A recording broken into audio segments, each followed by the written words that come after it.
Hello friends, இன்றைக்கி வெண்டைக்காய் பொரியல் செய்ய போகிறோம். அதுக்கு 1/2 கிலோ வெண்டைக்காய் எடுத்து கட் பண்ணி வச்சுருக்கோம். ஒரு 1/2 மணி நேரத்துக்கு முன்னாடியே நான் பேப்பரில் போட்டு கொஞ்சம் உணர்த்தியிருக்கேன். அந்த வலுவலுப்பு போயிடும். இல்லை நீங்கள் வதக்கி சேர்க்குறனாலும் சேர்த்துக்குங்க. ஃபஸ்ட்டே எண்ணெயில் வதக்கிட்டு சேர்க்குறனாலும் சேர்க்கலாம்.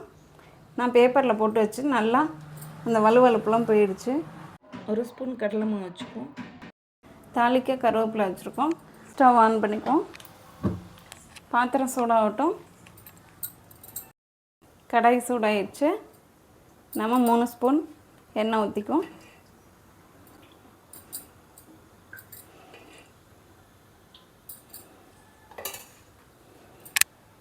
எண்ணெய் சூடாகட்டும். எண்ணெய் சூடாயிடுச்சு. நம்ம கடுகு உளுந்து சேர்த்துக்குவோம்.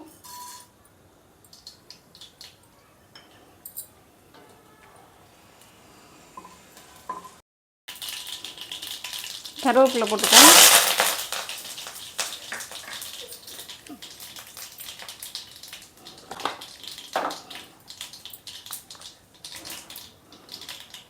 ஒரு 1/4 ஸ்பூன் மஞ்சள்தூள் சேர்த்துக்குவோம். இப்போ வெண்டைக்காயை சேர்த்துக்கலாம்.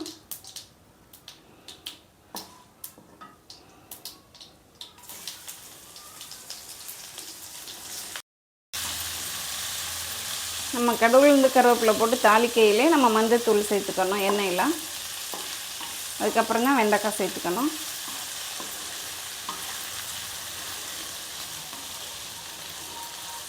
கொஞ்சம் கூட அந்த வலுவலுப்பு இல்லை பாருங்கள். 1/2 மணி நேரத்துக்கு முன்னாடி 1 மணி நேரம் ஆனாலும் பரவாயில்ல, பேப்பரில் போட்டு வச்சுக்கோங்க. நல்லா வதக்குவோம். ஒரு 5 நிமிஷம் மூடி போட்டு நம்ம மூடிக்குவோம். கொஞ்சம் மீடியமில் வச்சுட்டு மூடி போட்டு மூடிக்கலாம்.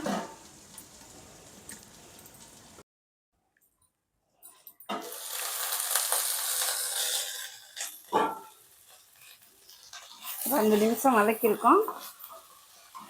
இப்போ சிம்மில் வச்சுக்கிட்டு ஒரு 1/2 ஸ்பூன் மிளகாத்தூள், 1/2 ஸ்பூன் மல்லித்தூள்.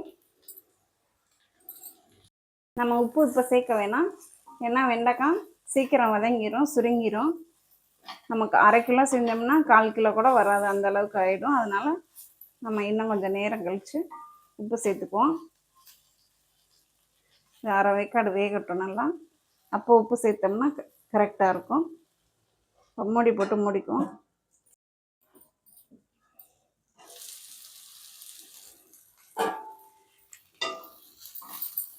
கொஞ்சம் நல்லா வதங்கியிருக்கு.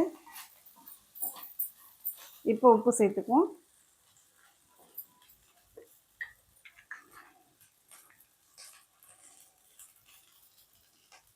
உப்பு தேவைக்கேற்றது போட்டுக்கோங்க. உப்பு சேர்த்துருக்கோம். இப்போ உப்பு உங்களுக்கு எவ்வளோ தேவையோ அவ்வளோ சேருங்க. ரொம்ப சேர்த்துறாதீங்க, பத்தலாட்டி கூட நம்ம லாஸ்ட்டாக போட்டுக்கலாம். இப்போ கொஞ்சம் நம்ம தண்ணி தெளித்து வேக வைப்போம்.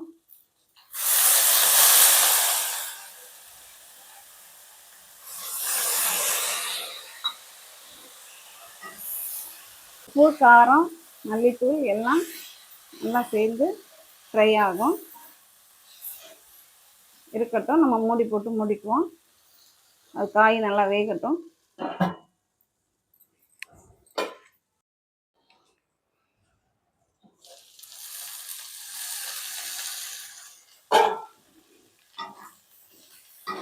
காய் நல்லா ஃப்ரை ஆகிருக்கு. இந்த மாதிரி வரையில் எண்ணெயெல்லாம் நமக்கு லைட்டாக இந்த மாதிரி பிரிஞ்சிருக்கு. நல்லா கிண்டிட்டு காய் கூட வெந்துருச்சு. நம்ம இப்போ நேரத்தில் கடலை மாவு நம்ம சேர்த்துக்குவோம்.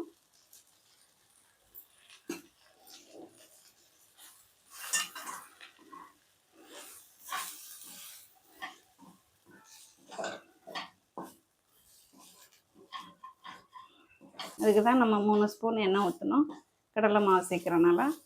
இல்லாட்டி இந்த காய்க்கு 2 ஸ்பூன் கூட போதும் பொரியலுக்கு. அந்த எண்ணெயோட அந்த கடலை மாவு சேர்றையில் அந்த பொரியல் ரொம்ப நல்லாயிருக்கும், டேஸ்ட்டாக. கொஞ்சம் கொத்தமல்லி, கருவேப்பிலை நம்ம போட்டுக்கலாம். ரொம்ப டேஸ்ட்டாக இருக்கும். ஒரு தடவை செஞ்சு பாருங்கள் ஃப்ரெண்ட்ஸ். ஸ்டவ் ஆஃப் பண்ணிடுவோம். வெண்டைக்காய் பொரியல் செஞ்சுட்டோம். ரொம்ப டேஸ்ட்டாக இருக்கும். ஒரு தடவை ட்ரை பண்ணி பாருங்கள் ஃப்ரெண்ட்ஸ். லாஸ்ட்டாக நம்ம கடலை மாவு போட்டோம், அதுதான் இன்னும் டேஸ்ட்டு கொடுக்கும். ஒரு தடவை ட்ரை பண்ணி பாருங்கள். Okay, thank you friends.